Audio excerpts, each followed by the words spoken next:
All right, we're now joined by NASCAR Vice President of Competition, Robin Pemberton, and NASCAR Sprint Cup Series Director, John Darby. Robin, a lot of us saw that Air Titan was out here yesterday as well as today. If you could speak a little bit about why we brought it out here and what its purpose was. Yeah, everybody knows the Air Titan is it's a great system to dry the tracks, but one of the things that we're testing and it looks like it's got some value is actually cleaning the racetracks before we get to them. There's been a couple times this year that we went and we had taken Air Titan to a facility, and it actually does a really nice job of cleaning the pores of the racetrack, gets the sand, the silt, the dirt and the grime that's out of it, oil that's saturated and baked in there. So we were out here, we did Chicago, we did Richmond, and those tracks, it appeared that it was better when we opened up our opening day. The grip level was pretty good, and then it's an opportunity for the track to take on the natural rubber of the tire that's going to be raced there this weekend. So we did it here before we came and tested tires a few months ago, and then we did it again yesterday. And you'd be surprised, even after two of those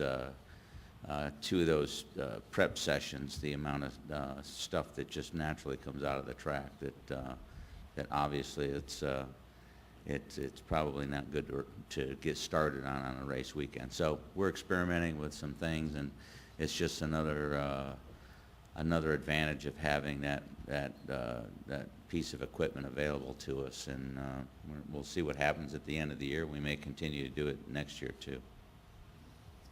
And John, we have the Goodyear Zone Tread tire back on the cars this weekend, and we've added 3 hours today. What did you see today, and what are you looking for? I think the best answer for that is we didn't see anything, which is good news. If you look at through the whole Goodyear tire development process and how they do it, obviously they reach a point where they need some race teams to help test the tire for them. With the Kansas race being in the chase, it sometimes becomes real difficult on who does the original test for the tires. And what we know is if our best drivers and best teams test the tires for Goodyear, the end product is going to be much better than if we do it some other way. So when you look at who you would label the best teams right now in the garage, a number of those competitors, we're pretty certain they would be chase competitors at the time it took to test the tire here. So to make it fair and put everybody else on an equal platform in regards to the rest of the chase competitors, or quite frankly, all the rest of the competitors in the garage, and to take it a step further to confirm that the tire was good and without fault. It makes sense sometimes when we come to a race facility that is, number one, a recent pave, as well as a new tire strategy, that we take the time and the effort to let the guys run on it for a while. Yeah, and I'll just add a little bit to that. And typically we don't have a mid-season code change on the tires between the spring and the fall race, but this is a unique set of circumstances, I think, with the repaves, as we really try to. Goodyear has gone above and beyond more than any year to develop tires and to try to really bring the best stuff they can to the racetrack. So it's a test that they really didn't have planned on the books to do mid-year, but we felt along with Goodyear it was better to get another tire out here on the racetrack instead of what we ran in the spring. So that's why, one of the other reasons why. All right, we'll open up for questioning. If you raise your hand, we'll get a wireless mic to you. We'll start with Bob. Bob Hocker, Sporting News. How many tracks would you all like to see this kind of this multi-zone tread tire have or beyond next season? And is it applicable to all tracks or just mainly the intermediate tracks? I don't know if we know that answer for sure yet. One of the exciting parts of having it here at Kansas is because this is a recently repaved track that's very smooth, right? We ran the zone tread at Atlanta without any technical issues or failures and had a good race. But that's on a very aggressive coarse track surface, okay, one that's already known to chew up tires. So we had that example. This is kind of like the other end of the spectrum for the tire. It's fresh pavement that's smooth, and to be able to run the tire here this weekend, I think that's what I mean. I don't know if we know yet. We'll have to wait till we come out of the weekend and evaluate it to see if there was some benefits to it, you know. Yeah, I think Goodyear's they've got a list prioritized between racetracks that they would like to get a little better performance out of them, and this will enable them to do. I think if you take the time to go talk to Greg Stucker or one of those, or Stu Grant, they probably can narrow it down for you. We'll go to Stan and then Jeff. And Stan Creekmore with RPM tonight.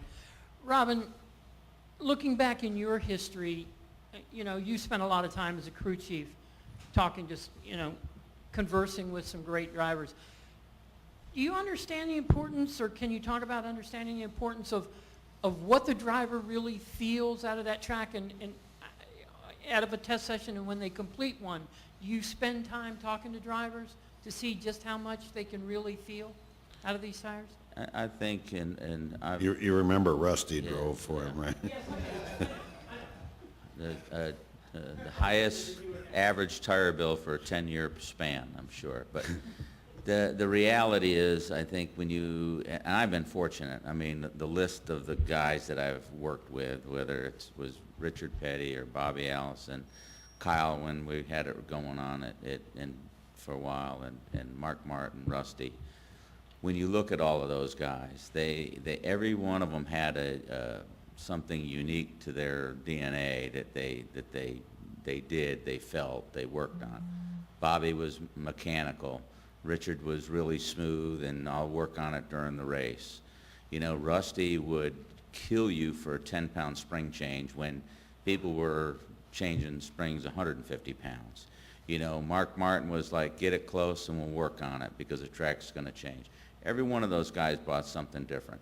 Kyle was, if you looked and saw Kyle up on the board, it showed you that you needed to back the corner up a little bit more. He was a little bit smoother. Great, probably one of the best test drivers that I've ever worked for. So everybody brings a little something different to the table. Not all of them really, some of them feel the air different than others. You know, some feel tires, some feel spring changes. And, you know, Earnhardt was the best working the draft, in my opinion, than anybody. You know, it's not that he could see the air, but he knew where it was, you know. So, you know, everybody brings a little something different to the table. And you know, I wish that some of these guys had the opportunity today, in today's world, to work for some of the guys that I was able to work for the last 25 years or so. But it's all different. Jeff? Jeff Gluck from USA Today. With the Air Titan, using it to clean, will that age the track at all, or we're removing that stuff? That doesn't do anything as far as, does it help with grip, taking that stuff out? What does it do? You know, because you said it makes for a better weekend. What does it do? Yeah, it's actually just prepping the surface. We've analyzed some of the residue that has come off of it, and even there might be some small particles that are track surface related, but the reality of it is a lot of it is dirt and grime and oil and mold and mildew and things like that. And so we did Phoenix also a few months ago when we were out there testing, and it was incredible. And as you can only imagine, that when you go to a place like Phoenix, over the years, the first 30 minutes of practice were basically useless to a team. You know, I mean, it was like liar's poker who wanted to go out, because the track surface, no matter how hard they tried to blow it and everything, you couldn't get down into the pores of that. So we used the Air Titan when we were out there to prep the track before the tire test. And the few of the drivers that were out there, and I forget right now who was actually there, but they came to us after the test and said, Actually, the racetrack was two and a half seconds faster early on than it was at any other tire test that they had been running, which not faster than track record speed, but the fact is they were up to speed sooner and could get right to the test quicker. We'll go to Randy.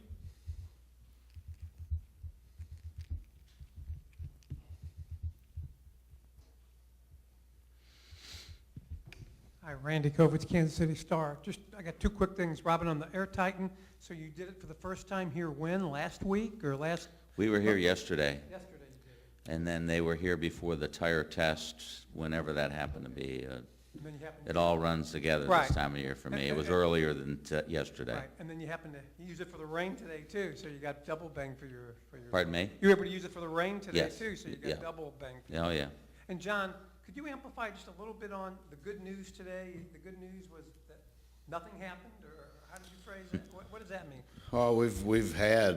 What would have been bad news? We've had Well, bad we've days. had tire or test days like this before, where the end result was Goodyear scrambling tonight to get 6 more trailer loads of tires in here for tomorrow to help work through the problem. But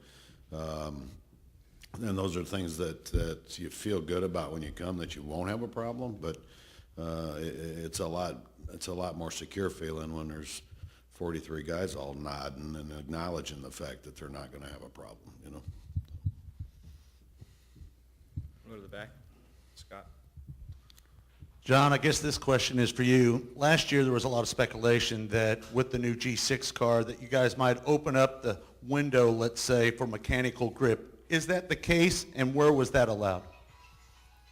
You know, as the teams work on the mechanical grip, it's probably the stuff that's not as visible to everybody. You know, there's obviously a bunch of new rear spring configurations and usage compared to what we had with the G5 car.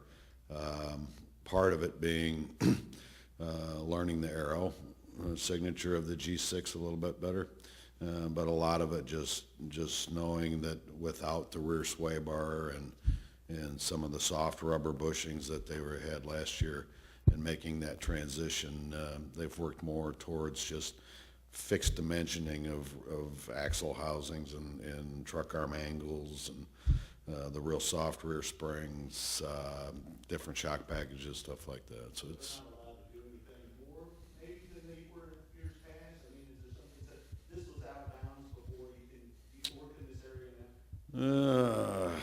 No, not really. I don't believe so. Any more questions for Robin? We'll go to Kenny.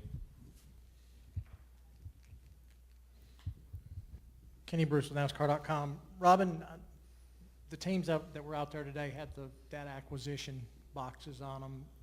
Can you explain why that's allowed for like a test, but then you guys cut it off and it's not allowed for I didn't hear the practice? first part of the question. What? The teams with the data acquisition Uh-huh. boxes collection, why that's allowed for I mean, obviously it's allowed during tests like today, Right. but why is that not allowed like when teams are practicing prior to a race? If you look down through the garage area and see the rows and rows of tables and engineers that are out there banging on computers, you would understand that that's an added expense and overhead for the teams that they would have to incur week in and week out. There's a balance between testing and the economics of testing, whether it's out on their own for a 2 or 3 day test somewhere, or if it's here a day early. There's different values to that, because when you are here testing, you're really only testing for this one event. You're really practicing with data for tomorrow. And so you're not gaining for other racetracks or some global grip thing that you're working on or trying to find. So, you know, we have to balance that, and there's times that it works well to go a day early, like today, or half a day.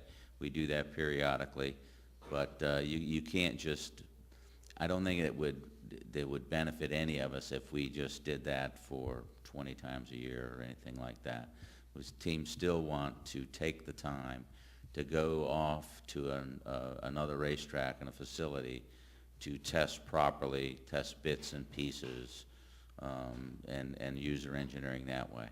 And so this is just for today, this type of test, but I don't think it's something that would, you know, there's times that it works well for us, and there's other times I think it would just be a pain in the butt to most of them. All right, Robin and John, we appreciate the time. Thank you, guys. Thank you.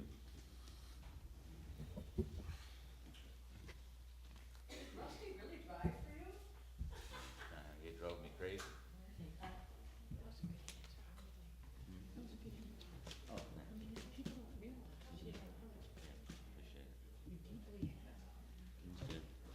John? Good question.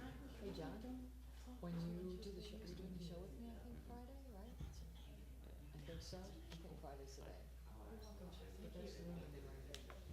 So if it is, right? John, you